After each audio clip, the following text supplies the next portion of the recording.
বউ মানে বোমা। বিবাহ, বি শব্দের অর্থ হচ্ছে বিশেষভাবে, আর বাহ শব্দের অর্থ হচ্ছে ভার বহন করা। তার মানে বিবাহ শব্দের অর্থ হচ্ছে বিশেষভাবে ভার বহন করা। এ ভার শরীরের ভার নয়, এ ভার সংসারের ভার, এ ভার ধর্মের ভার। আজ থেকে সে তোমার সহধর্মিনী। সহধর্মিনী কাহাকে বলে? যে স্ত্রী তার স্বামীকে ধর্মের পথে নিয়ে আসে সে হয় সহধর্মিনী। সহধর্মী তোমার ক্ষেত্রে যে স্বামী তার স্ত্রীকে ধর্মের পথে নিয়ে যাবে সে হবে সহধর্মিনী। তাছাড়া হয়ে যাবে বউ, বউ মানে বোমা।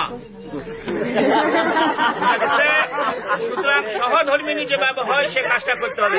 আজকে আমরা এখানে আত্মীয় স্বজন বন্ধু বান্ধব সকলকে নিয়ে উপস্থিত হয়েছি এই শুভ বিবাহ করার জন্য। বিবাহের মাধ্যমে পুরুষ লাভ করে পিতৃত্ব, নারী লাভ করে মাতৃত্ব। এই পিতৃত্ব এবং মাতৃত্বের মাধ্যমে গড়ে উঠে তাদের একটা সুখের সংসার।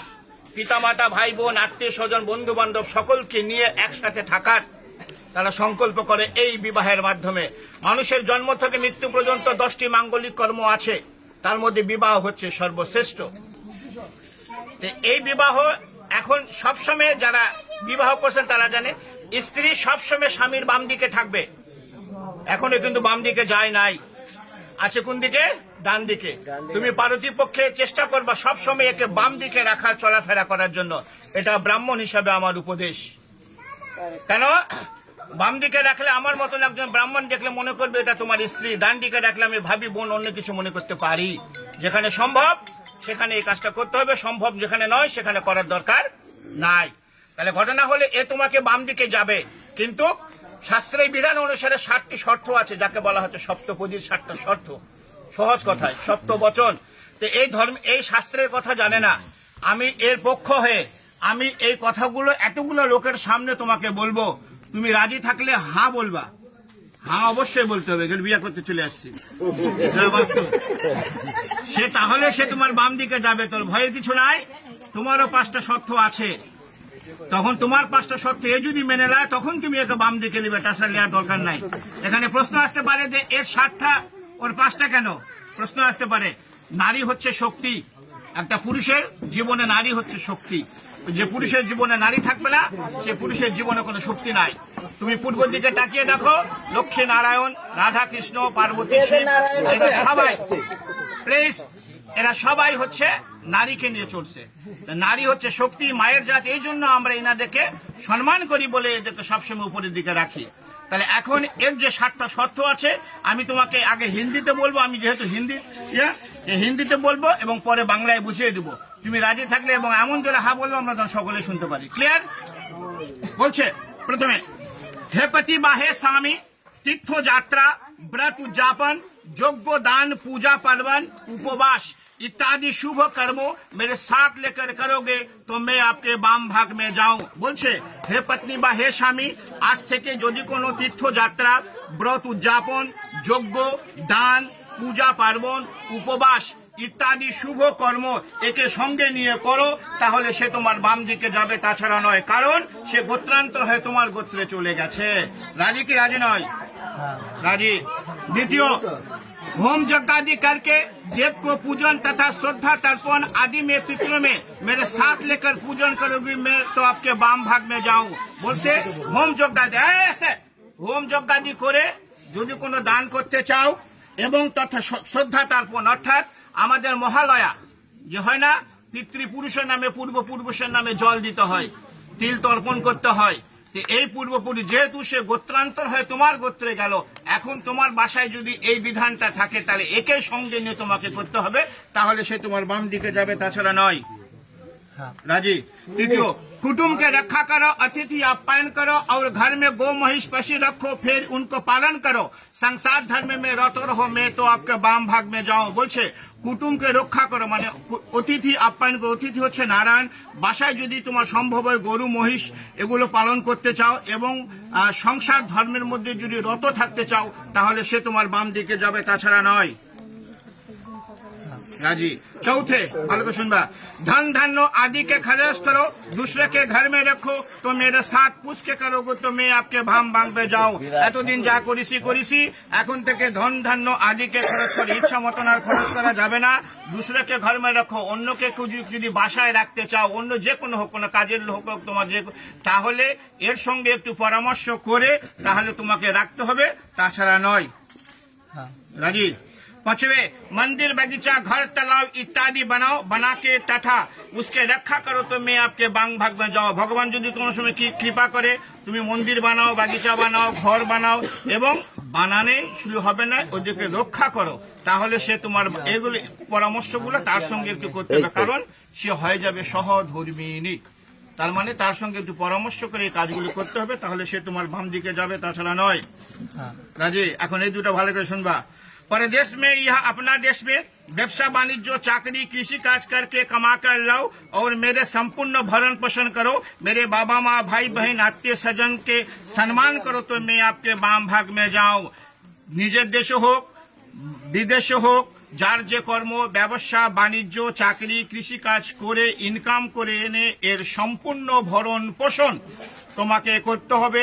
এর বাবা মা ভাই বোন আত্মীয় স্বজন যেগুলো আছে তাদেরকে সম্মান করতে হবে, তাহলে সে তোমার বাম দিকে যাবে, তাছাড়া নয়। রাজি। এটা একটু ভালো করে শুনে দিন, অবশ্য তোমার কাছে কোনো সমস্যা নেই। সাথে, आज से हम आपका पत्नी सब सुख दुख भाग करके लेऊंगा और रत्न तो हीन भावना और कामना हुए, परंतु पर स्त्री और पर नारी के नाश हो तो मैं आपके बाम भाग में जाऊं। কি বলছে? আজ থেকে আমি তোমার পত্নী, আমরা একে অপরের সুখ দুঃখ ভাগ করে নিব, অত্যন্ত হীন ভাবনা ও কামনা হয়ে, परंतु पर স্ত্রী অন্য কোন স্ত্রী পর নারীকে নাশ হও, অর্থাৎ একে আজ থেকে যে চোখে দেখা যাবে এই চোখটা আর অন্য কোন নারীর প্রতি দেওয়া যাবে না, তাহলে সে তোমার বাম দিকে যাবে, তাছাড়া নয়। সবচেয়ে গুরুত্বপূর্ণ এটা। তোমার 7টা শর্ত সে মেনে দিছে, আমরা শুনছি। এখন তোমাদের 5টা শর্ত আছে, তোমাকে বলবে, তুমি যদি মেনে নাও তাহলে সে তোমাকে বাম দিকে নিবে, তাছাড়া কিন্তু গুটে টালমা চলে যাবে। ভালো করে শুনবা। बर बोलছে, हे पत्नी मेरे चित्त के अनुकूल तुम्हारा चित्त रहेगी और सदा सदैव मेरे आज्ञा पालन करेगी तो तुम्हारा कहा हुआ वचन में मान लूंगा। बोलছে, हे पत्नी मेरे चित्त के अनुकूल, चित्त শব্দের অর্থ হচ্ছে মন, ওর মনের অনুকূলে তোমার মন সদা সর্বদা থাকতে হবে এবং তার আজ্ঞা পালন করতে হবে, তাহলে সে তোমাকে বাম দিকে নিবে, তাছাড়া নয়। রাজি। बर बोलते, सदा सदैव तुम प्रतिव्रत धर्म में प्राण रहोगी और प्रति सेवा करोगी तो तुम्हारा कहा हुआ वचन मान लूंगा। সে বলছে তুমি সদা সदैव প্রতিব্রত যে ধর্মটা আছে সেই ধর্মটা তোমাকে পালন করতে হবে, আর প্রতি যে সেবাটা আছে সেই সেবাটাও তোমাকে করতে হবে, তাহলে সে তোমাকে বাম দিকে নিবে, তাছাড়া নয়। আচ্ছা, এখন ভালো করে শুনবা এই কথাটা কিন্তু। বুঝছো? बर बोलते हैं, बोलছে, आज से तुम्हारा सास सिंहार जब मैं घर रहूंगी तब तुम पूरा तरह से करोगी, अन्यथा नहीं, इसलिए तुम्हारा सब सास सिंगार मेरे लिए है। बर বলছে, স্বামী যখন, প্রত্যেক নারীরই কর্তব্য, যারা আছেন বিবাহ করছেন তারা জেনে নেন, প্রত্যেক নারীরই কর্তব্য, স্বামী যখন বাসায় থাকবে তখন নারীদেরকে উচিত অত্যন্ত সেজে গুজে থাকার। স্বামী বাসায় নাই, সাজার কোনো দরকার নাই, কারণ এই সাজ দেখার অধিকার সম্পূর্ণ হচ্ছে স্বামীর। ওই একটা শর্ত দিয়ে আসছে, ওই যে পরন্ত পর স্ত্রী না কর, এই যদি সেজে গুজে অন্য জায়গায় থাকে অন্যজনের চোখ পড়বে। এজন্য স্বামী যখন বাসায় থাকবে প্রত্যেক নারীদের সেজে গুজে থাকতে হবে, স্বামীর চোখ যায় অন্য কোন নারীর প্রতি না যায়। স্বামী যদি বাসায় থাকে সাজবে, স্বামী বাসায় না সাজা দরকার নাই। স্বামী যদি তোমাকে সঙ্গে করে কোথাও নিয়ে যায়, তুমি যত পরিমাণ সেজে গুজে যাবা তাহলে সে তোমাকে বাম দিকে নেবে, তাছাড়া নয়। রাজি। আজকালকার যুগে স্বামী যখন বাসায় থাকে মেয়েরা কি করে? ম্যাক্সি পরে থাকে।